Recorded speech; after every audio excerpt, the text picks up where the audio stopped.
Welcome back, fellow cardboarders, to another installment of Think Outside the Deck Box, where we look at how to reanimate dead creatures and split them half and double the amount of power. So enjoy another Think Outside the Deck Box.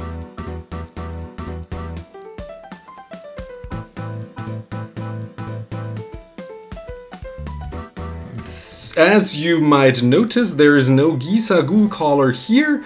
This is another deck for a friend. This is a budget-friendly, below 50 euros Gisa Ghoulcaller deck. So Gisa on a budget with budget zombies. But I will show it on screen what Gisa does. For 3 and 2 black, you get a 3/4 human wizard that you can tap for a black mana, sack a creature, and equal to the power of the creature that you just sacrificed, you get X 2/2 zombies onto the battlefield. And the idea is you can split them as often as you want throughout turns. Even if you just have a 2/2 zombie, you can split it. The power is 2, so you get 2/2 zombies out of 1 zombie, so it's great. The idea will be that we actually have a whole bunch of big creatures, so we split the deck into different categories. You already see a Jorge, which has 9 power, so that will give you 18 power in zombies, in 2/2 zombies. And we have a couple more. We also split the deck into ramp, removal, and card draw, or card advantage. We have some life drain and damage here going, as well as a protection and land pile. So without further ado, let's check what the cards of this deck are. We have Jorge, Glutton of Urborg for 5 mana. It's a 9/3. That's it. I built an entire budget deck around him, and now it's time for him to get split in half and in 18 power 2/2 zombies with Gisa. And this entire pile I sorted by power. So we have Calassian Hunger Tyrant for 3 mana, a 7/2. You sack it and you get 14 power in form of 2/2 zombies. The Worm allows you to have a Fading Worm, which will at some point leave the battlefield, but before it does that, you sack it for 7 2/2 zombies on the battlefield. We have the Behemoth, also a 7 power creature that either costs 7 mana or you just sack a creature. It has menace, you can attack a couple times maybe. At some point you're gonna split it. We have Lolith Giant, now a 6 power creature, which whenever it enters the battlefield, it deals 1 damage for each creature card in your graveyard. We're playing over 30 creatures. There will, at some point, when you cast it, at least be like 10 creatures in there, probably. Dealing 10 damage to target opponent will not be hard, and splitting it into 6 2/2 zombies also easy. A 1 mana 5/5 actually, because it will get cheaper for each creature in your graveyard, and it even has Death Touch, great blocker, and splits into 10 power zombies. Gurmak Angler, again a creature that costs just 1 black because it has Delve. You just exile a whole bunch of cards that you no longer need, probably not creatures or the worst ones, to get a 5/5 that you split later. Grixis Slave Driver for 6 mana leaves and gives you a 2/2 zombie, so you split it and get a bonus zombie, and you can unearth it to actually have to sacrifice it at the end of turn, but you just split it again, right, to get more zombies. The White of a Precinct 6 is a 2 mana, probably 11/11 or so if you have like 10 creatures in there, and then you split it into 22 power zombies later on when you sack it with Gisa. Retrofitted Transmogrant. Now you just say it's a 1/1. Well, this is repeatable, and it makes you 3 2/2 zombies whenever you sack it, because when it returns from the graveyard to the battlefield, it gets 2 +1/+1 counters put onto it, so 3 power. Nested Shambler is another cutie, just a 1/1 that gives you squirrels equal to its power. It's just bonus, you know. It's just a 1/1 that you can just chump block with or just sack later. It's solid, you know. You could replace it if you don't find it too good, but it gives you squirrels, you know. Nantuko Husk for 3 mana. This is brutal. It can sack a whole bunch of creatures to get a +2/+2 until end of turn for each creature that you sack. And there are a couple that deal damage per creature that die. And also, well, per +2/+2, you get 2 2/2 zombies when you sack the Nantuko Husk. So keep that in mind. If you sack 10 creatures, this goes up to 22, giving you 44 power zombies on the battlefield. That can be scary. Speaking of more power, Lord of the Accursed gives all your zombies +1/+1. Now the 2/2 zombies are 3/3 zombies, and all of them can gain menace with just a tap and 2 mana. And the Graph Harvest, a 1 mana. Menace Giver, again, exiles a creature card from your graveyard to give yourself a 2/2 zombie. Just a nice card if your Gisa is not around currently to just do something with your mana if you need that. And that is the Power Pile. Next up, we're gonna look at how this deck ramps. There are a couple of creatures also in here, so stick around to see which ones we're gonna sack, because this is also nicely sackable if you don't need the mana anymore. Also mills you, gives you some creatures in your graveyard to make the white bigger, for example, so really versatile card. We have a mirror here, which we can maybe sack later if you don't need it anymore. Gives you a mana otherwise. Charcoal Diamond, solid. Mana Rock, Obelisk to be able to deal with any pesky card. Black has problems, for example, dealing with enchantments, and this could destroy an enchantment if you want to get rid of that. We have Relic, which when you have 10 or more permanents on the battlefield, not only gives you mana, but you can also sack it for 3 life and drawing a card.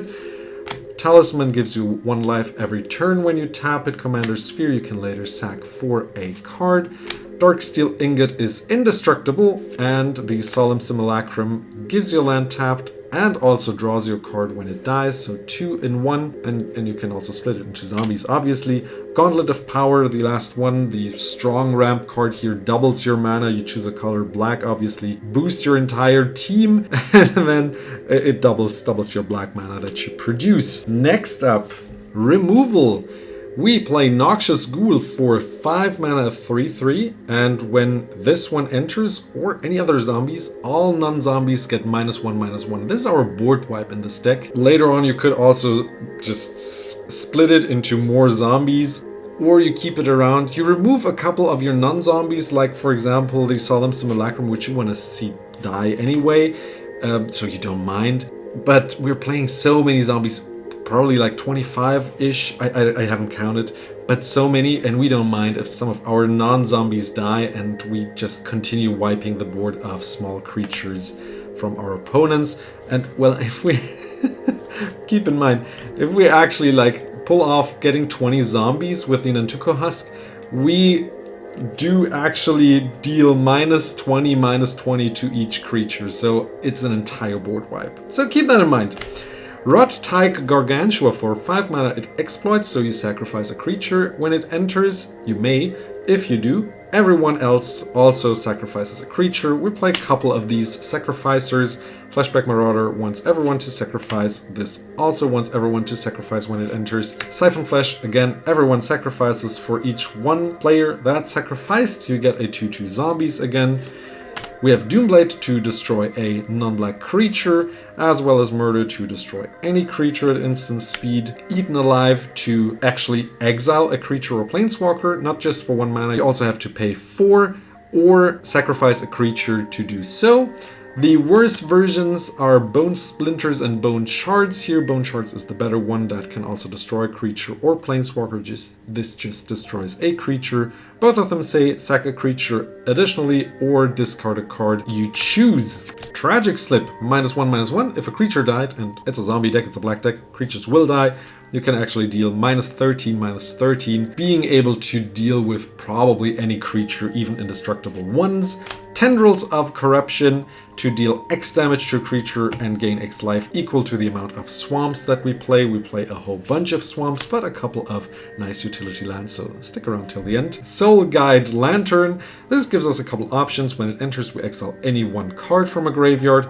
We can tap it, sack it, exile all cards from all opponents' graveyards, or we can sack it to draw a card if no one plays a big reanimation pile. Then we have the Rotten, what was it called in English? Reunion. You exile a card from a graveyard and get a 2/2 zombie with decay. It cannot block, and when it attacks you have to sack it. Well, before you have to sack it, you sack it with Gisa, right? And it even has flashback.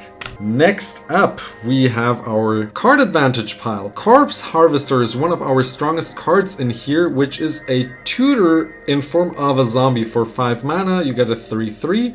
Zombie Wizard for 2 mana, you tap it, sack a creature. A 2/2 zombie probably created with Gisa.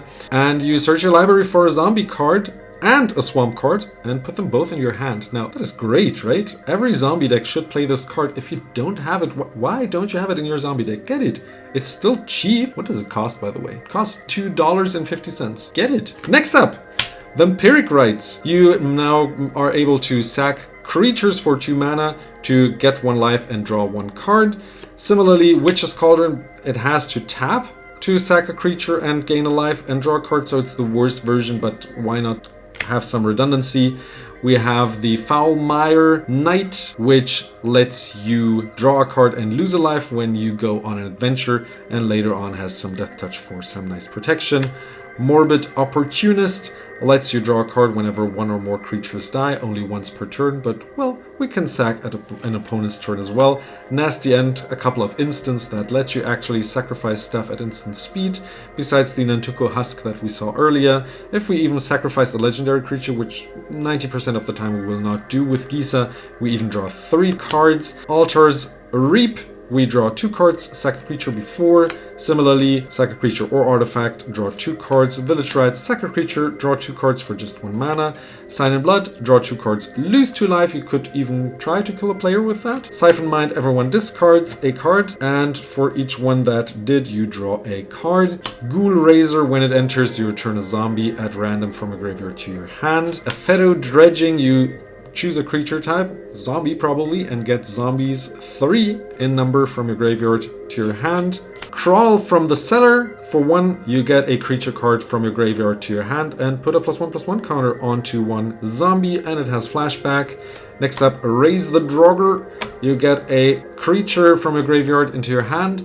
If they share type, you can even take 2, right? Why not? Victimize, sack a creature, get 2 creatures from your graveyard into the battlefield. Blood for Bones, you sack a creature, get a card onto the battlefield and 1 into your hand, a creature card. Vat of Rebirth, for each artifact or creature that is put into the graveyard, you put an oil counter on it. For 3, you can remove 4 counters at sorcery speed to get a creature onto the battlefield from your graveyard. Now, next up, some life drain and life loss. We have the Vengeful Dead. For 4, a 3/2 zombie. Whenever a zombie or him dies, every player loses 1 life point. Next up, the Bat. Whenever a token is created or sacrificed, everyone loses a life, besides you, every opponent.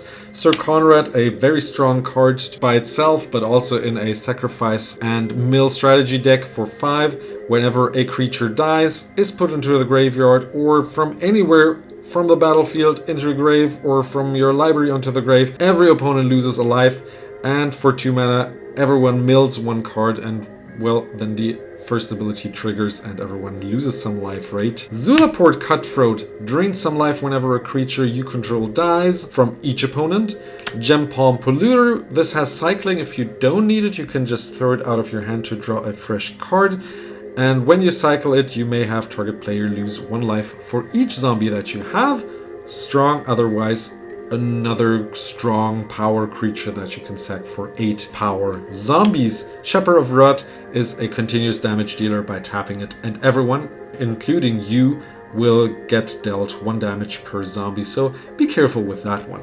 Some protection, and I hope you enjoyed this video. We're gonna look at the lands in a second, so stick around till the end. Bone Knitter, for 2 mana, you can regenerate a zombie. It even has Morph if you wanna keep it a secret and play it as a 2/2 face down and flip it back up, but usually you just want to play it and be able to regenerate your favorite zombies. Supernatural Stamina, as well as Ashnod's Intervention, both of them are able to save your Gisa if she might be targeted, because she is quite a strong commander and people might get rid of her. So both of them, whenever she might die, and this even when she might get exiled, you can save her and bring her back right onto the battlefield, or in this case, into your hand. Next up, the Vizier. When it enters, you give a 0/0 zombie token, a +1/+1 counter. You create that 0/0 zombie token and put a +1/+1 counter onto it, and they get death touch. All of your zombies actually get death touch that are tokens, including the ones that Gisa creates. And now let's look at the lands lastly before we end this video for today. We have the Memorial to Folly, which you can later sack to get a creature from a graveyard onto your hand. Witch's Cottage similarly puts it on top of the library, your best zombie from your grave. This one you can later sack to draw a card. And this one you can throw out of your hand to draw a card. Then we play 2 nice budget fetch lands. And now I do want to hear from you which cards you would have included in a budget Ghoulcaller Gisa deck. Let me know in the comments. The deck list also is in the comments below, as always, on my videos. Do check out another one if you enjoy my deck tech videos. And I hope to read you in another one and in the comments. And by the way, did you know we have a official Cardboard Tutor playmat here on this channel, which is the Dan playmat for this month with the nice Cardboard Tutor logo here. If you become a Cardboard Curator for the month of April, you will get this Dan playmat sent right to your doorstep. So do check out the Cardboard Tutor membership on YouTube if you're interested in that. Even if you are not, or if you want to support me in other ways, subscribing, liking and commenting and everything is obviously still a possibility. I hope to see you in another video, and bye bye.